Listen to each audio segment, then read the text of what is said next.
మాతృదేవోభవ. దీనముఖమ్ము తోడ భవదీయ ముఖమ్మును చూచుటొక్కటే నేను నరింపగల్గు మహనీయ జపమ్ము తపమ్ము తల్లిరో.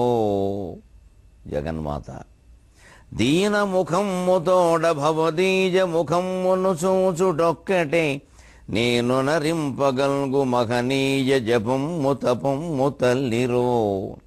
మేనున లోన పైన నను మృంగగ చూచు మహాపిశాచమౌ మానసమంతరించుటకు మార్గము నాకిది ఒక్కటే సుమీ.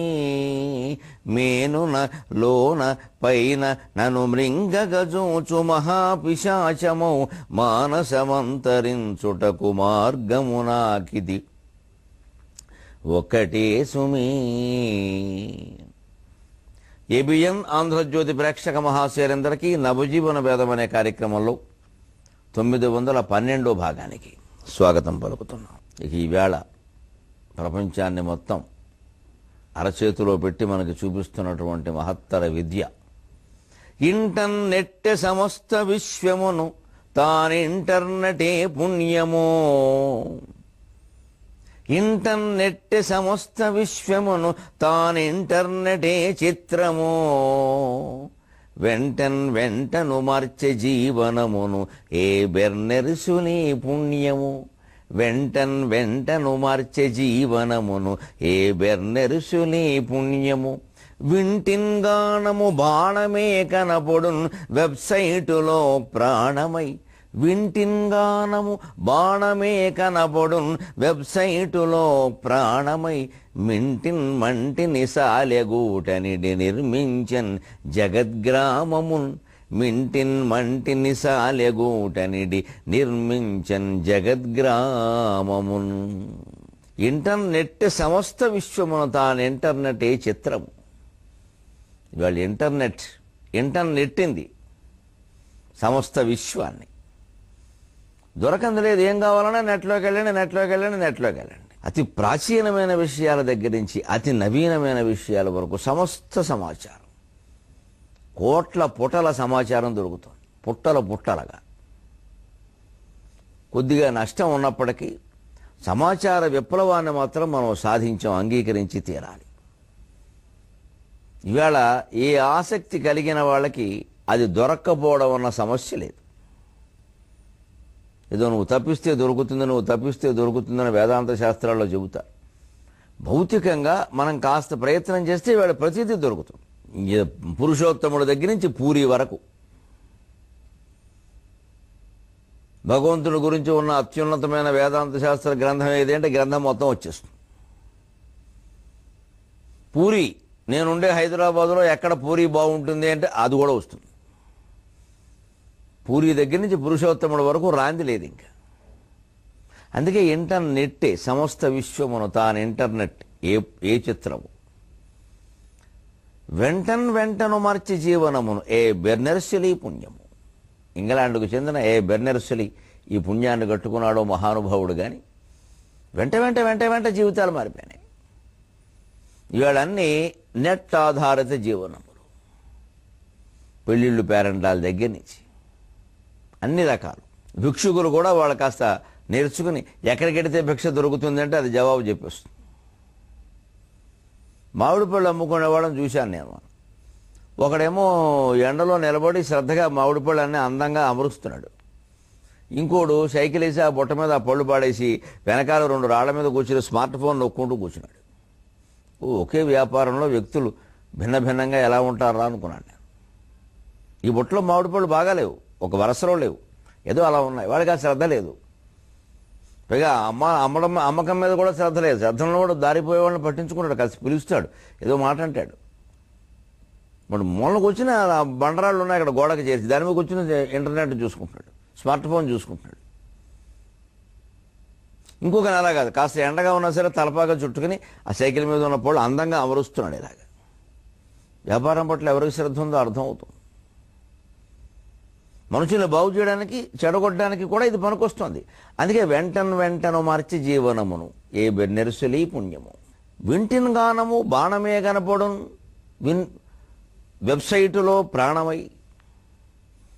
ఓ చుక్క ఇలా ఏదో మౌస్ కదుపుతూ ఉంటే ఓ చుక్క ఓ బాణం ములికిలా వస్తుంది. అది అలా తిరుగుతుంది, దేని మీద పెట్టి క్లిక్ అంటే అది వచ్చేస్తుంది. ఇందుకే విల్లు ఎక్కడుందో తెలియదు, బాణం వస్తుంది.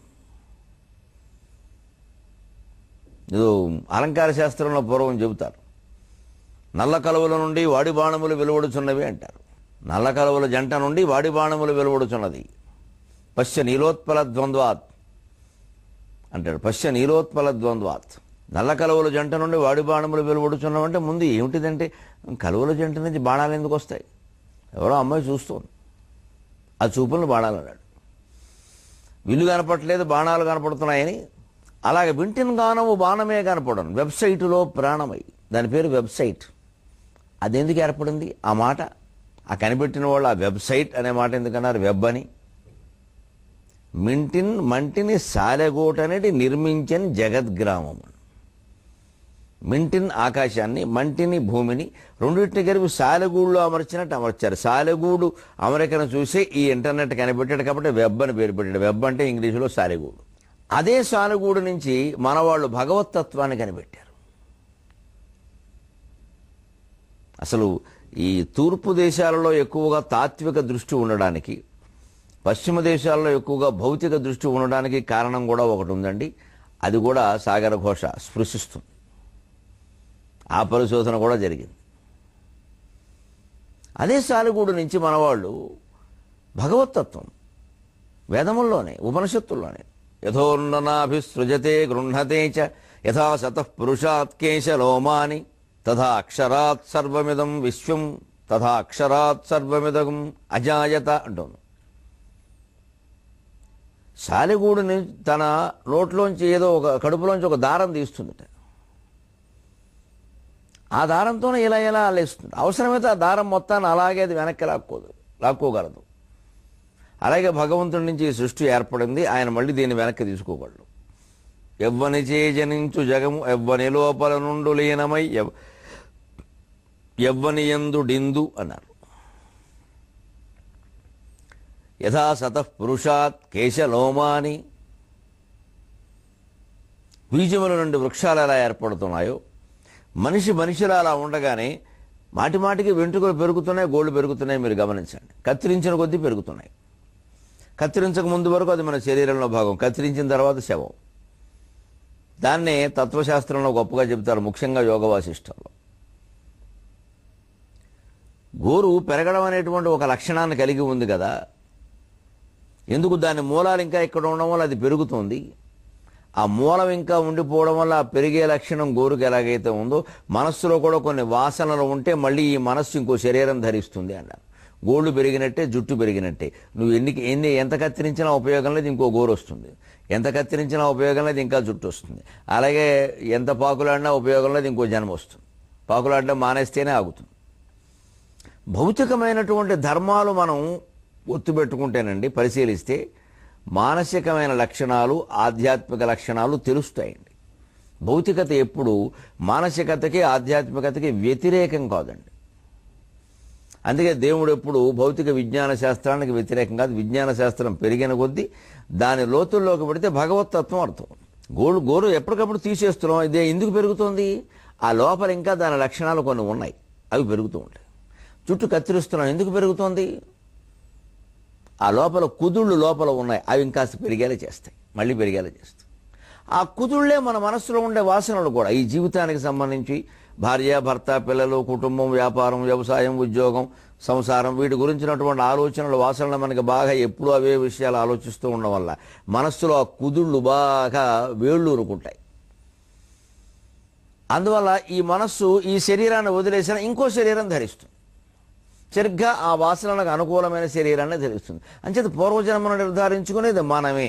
భగవంతుడు ఒకడు ప్రత్యేకంగా ఉండి నీకు ఈ జన్మ అని కేటాయించడం. ఈ మనకి మనమే కేటాయించుకునేటువంటి ఈ పద్ధతి ఉంది, ఈ నియతి, ఈ వ్యవస్థ. ఆ వ్యవస్థని, ఆ నియతిని భగవత్ శక్తి అన్నారు. దాన్ని భగవత్ శక్తి అనకుండా, శక్తి అనకుండా భగవంతుడు అనడం వల్ల ఆయన ఏదో మగవాడను కొందరు, ఆడవాడను కొందరు, ఇక మళ్ళీ ఆ మగవాళ్ళు శివుడను కొందరు, కేశవుడను కొందరు, ఆ ఆడవాళ్ళు మళ్ళీ లక్ష్మణ్ కొందరు, పార్వతిని కొందరు, రకరకాల గొడవలు వస్తున్నాయి ఇక్కడ. అందుకే నామరూపాలతో భగవంతుణ్ణి అర్చించడం, ఆరాధించడం, భావించడం జరుగుతున్నంతకాలం నామరూపాలకు అతీతమైనటువంటి భగవత్తత్వం అర్థం కాదు. నారాయణీ నాదరూప నామరూప వివర్జిత. నామరూపాలు అమ్మవారికి లేవు, భగవంతుడికి లేవు, వివర్జిత. కానీ మళ్ళీ నామపారాయణ ప్రియ అంటే అర్థం ఏమిటి? ఏ రూపము లేనివాడికి ఏ రూపంతో నువ్వు కొలిచినా సంతోషిస్తావు. అన్ని రూపాలు ఆయనవే. నువ్వు ఏ రూపం కొలుస్తున్నావో కాదు, కొలిచే రూపం కూడా, ఆ మనిషి కూడా, ఎవడు కొలుస్తున్నాడో వాడు కూడా దేవుడే.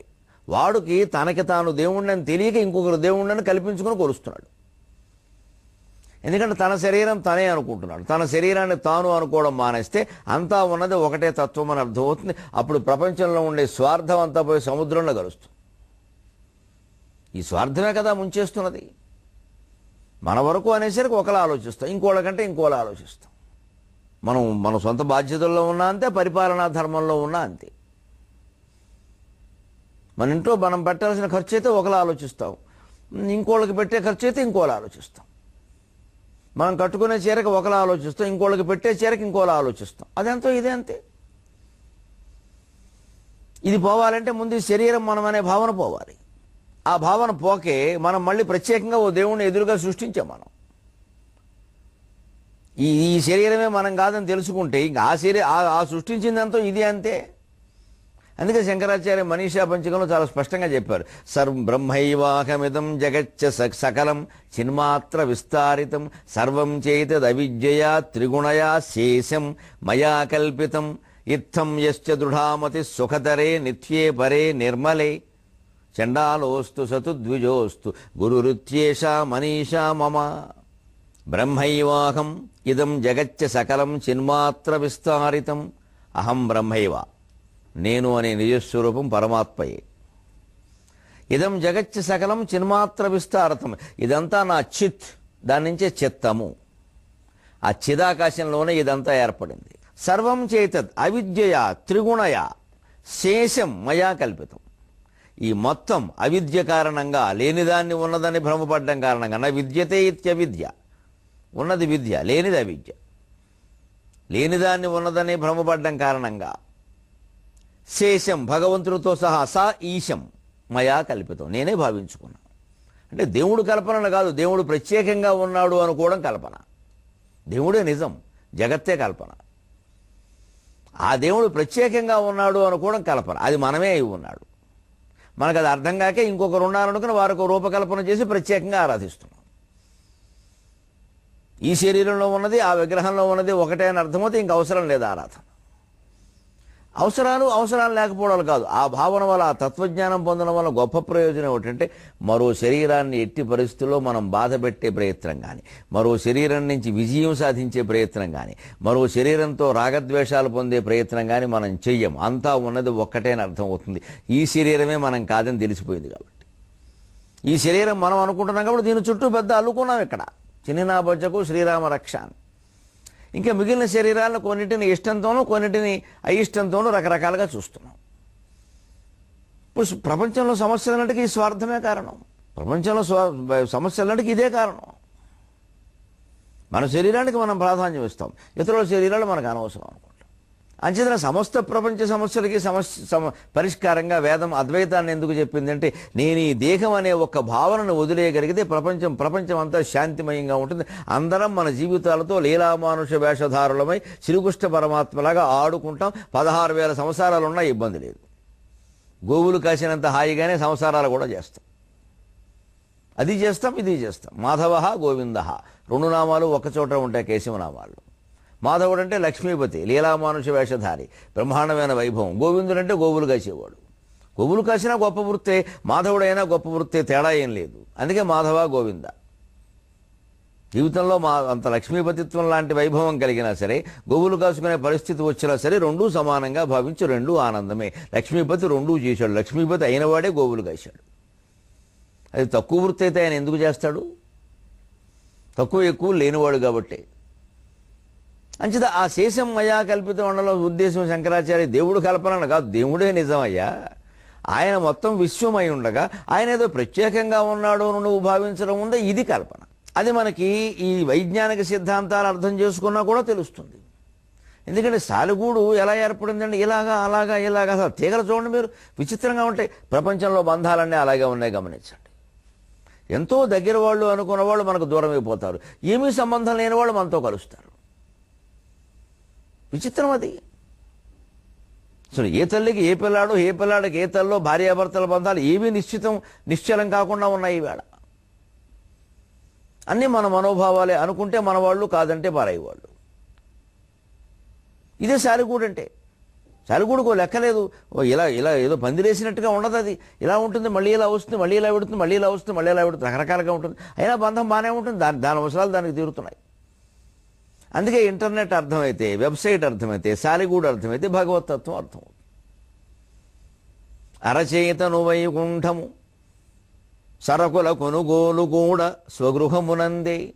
అరచేతను వైకుంఠం, నిజంగా అరచేతిలో వైకుంఠం అంటారు తెలుగులో. ఇవాళ ఇంటర్నెట్ వచ్చాక అర్థమైపోయింది, అరచేతిలో వైకుంఠం. స్మార్ట్ ఫోన్ సరిగ్గా అరచేతిలో పడుతుంది, అందులో మొత్తం ప్రపంచం అంతా కనిపిస్తుంది. అరచేతను వైకుంఠము సరకుల కొనుగోలు కూడా స్వగృహమునందే. ధరయల్ల నొక్క గ్రామము కరవోనిక కాగితముల కార్యాలయముల్.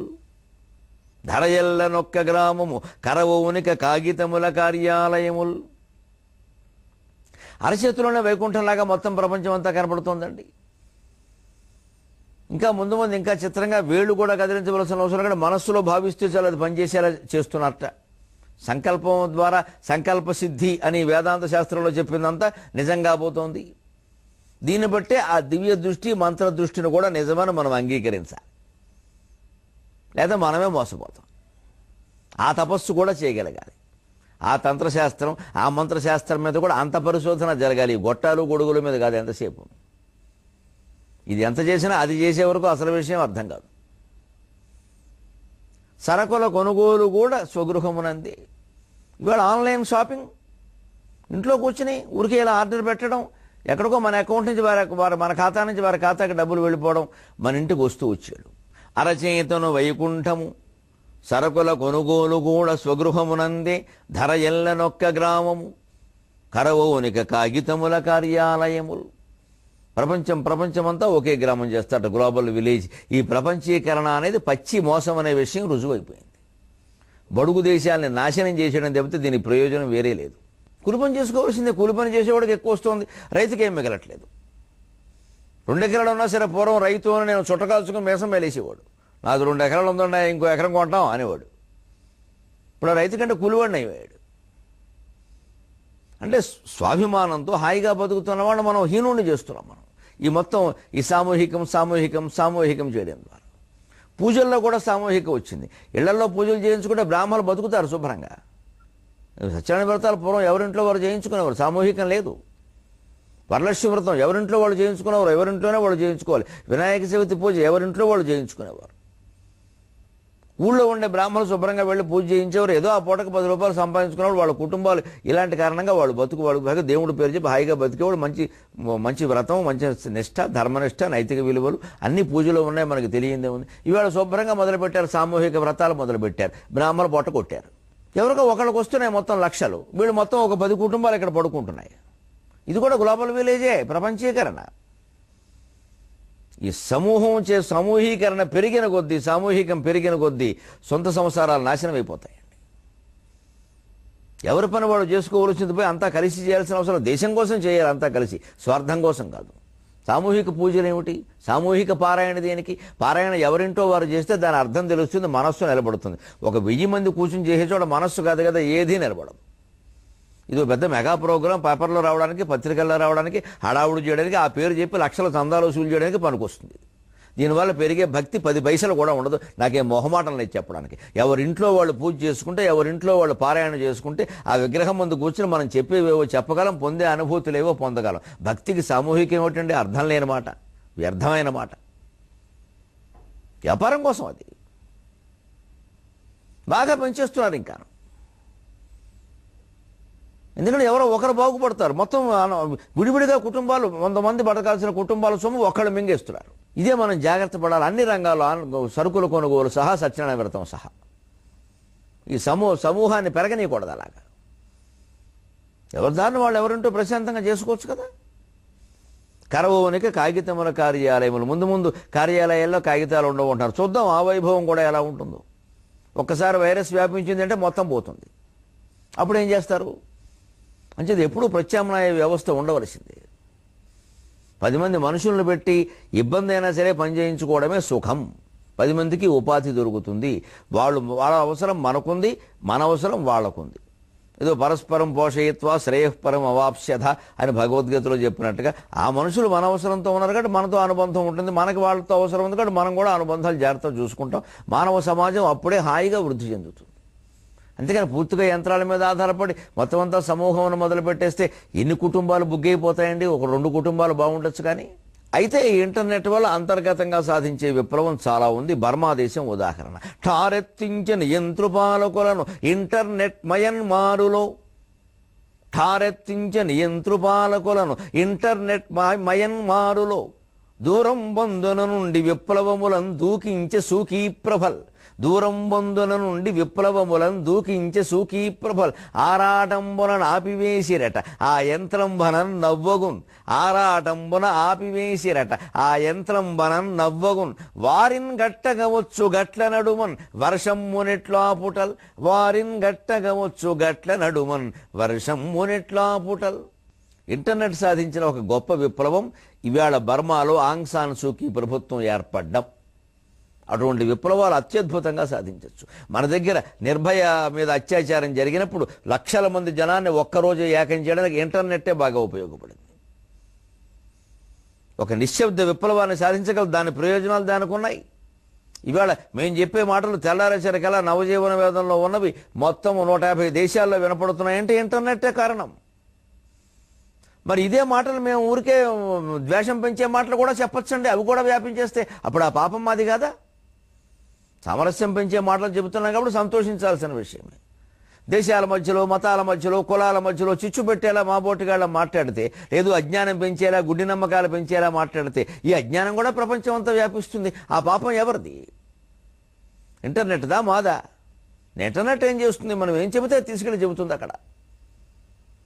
ఠారెత్తించిన యంత్రపాలకులను ఇంటర్నెట్ మయన్మారులో బర్మాలో ఠారెత్తించిందండి సైనిక పాలకులను. ఎందుకని? ఈ ఆంగ్ సాన్ సూకీ అన్నవాడు ఎక్కడో లండన్లో ఉండి అక్కడి నుంచి నెట్ ద్వారా విప్లవాన్ని నడిపించింది. లక్షల మంది అందుకున్నారు అక్కడ. వాళ్ళు ఉత్తేజితులయ్యారు. ఆవిడ అక్కడే ఉంది, ఈవిడ ఇక్కడ మొత్తం ఎగిరారు వీళ్ళు. దూరం బంధున నుండి విప్లవములను దూకించే సూకీ ప్రభల్. ఆంగ్ సాన్ సూకీ యొక్క వైభవం, ప్రభ, తేజస్సు దూరం నుంచే విప్లవాలను నడిపించింది. దాంతో వీళ్ళు ఏమనుకున్నారు? ఇటువంటి విరాలోచనలు చేస్తారు. ఆరాటంబున ఆపివేసిరట ఆ యంత్రంబనం నవ్వగును. వాళ్ళ ఇంటర్నెట్ వల్ల ఇవన్నీ జరుగుతున్నాయి, ఇంటర్నెట్ దేశంలో పని చేయకుండా చేయండి అని చెప్పాట. అదేమో అజ్ఞానం. వెనక అలసాని పెద్దన మనుచరిత్ర కావ్యంలో చదువుతారు. గుండ్రాడాచిన పెండ్లి ఏమిటికి చిక్కుని కష్టముష్టింపచ అంటాడు. సన్నికళ్ళు దాస్తే పెళ్లి ఆగిపోతుందా అన్నాడు. ఎందుకంటే పెళ్లిలో సన్నికళ్ళ మీద కాలు పెట్టి తొక్కిస్తారు, పెళ్లి కూతురు పెళ్లి కొడుకు ఇద్దరి చేత కూడా. అందుకని ఒకడు ఏం చేశాడో, తనకు ఇష్టం లేని పెళ్ళేదో జరుగుతుంటే ఆ ఇంట్లో ఉండే సన్నికలు పట్టుకెళ్ళి ఎక్కడో దాచేసాడు. సన్నికలు దాచేస్తే గుంతకల్లో ముంతకల్లో తొక్కించేస్తారు, పెళ్లి కోసం ఆపు చేస్తారటి. అలాగా ఇంటర్నెట్ ఆపేశారు. అదే ఇక్కడ చెబుతున్నాడు కవి విచిత్రంగా. వారిని గట్టకవచ్చు గట్ల నడుమని. ఏమంటే నీళ్లు కురిసిన నీళ్లు బయటికి పోకుండా ఉండాలంటే 4 గట్లు కట్టి ఆపచ్చు, పైనుంచి కురిసే వర్షాన్ని ఎలా ఆపుతావా అన్నాడు. అసలు ప్రజల మనస్సుల్లో ఉండే విద్వేషానికి సమాధానం కనుక్కోవాలి కానీ వాళ్ళకెవరు సమాచారం అందకుండా చూడండి, వాళ్ళకెవరు నాయకత్వం వహించకుండా చూడండి, వాళ్ళ ఉత్తరాలన్నీ చదవండి, వాళ్ళ ఫోన్లన్నీ కట్ చేయండి, జరిగే పని కాదు అది. ఆ మనస్సుల్లో ఉండే విద్వేషం పోవాలంటే భక్తి జ్ఞాన వైరాగ్యములే మార్గములు. సెలవు.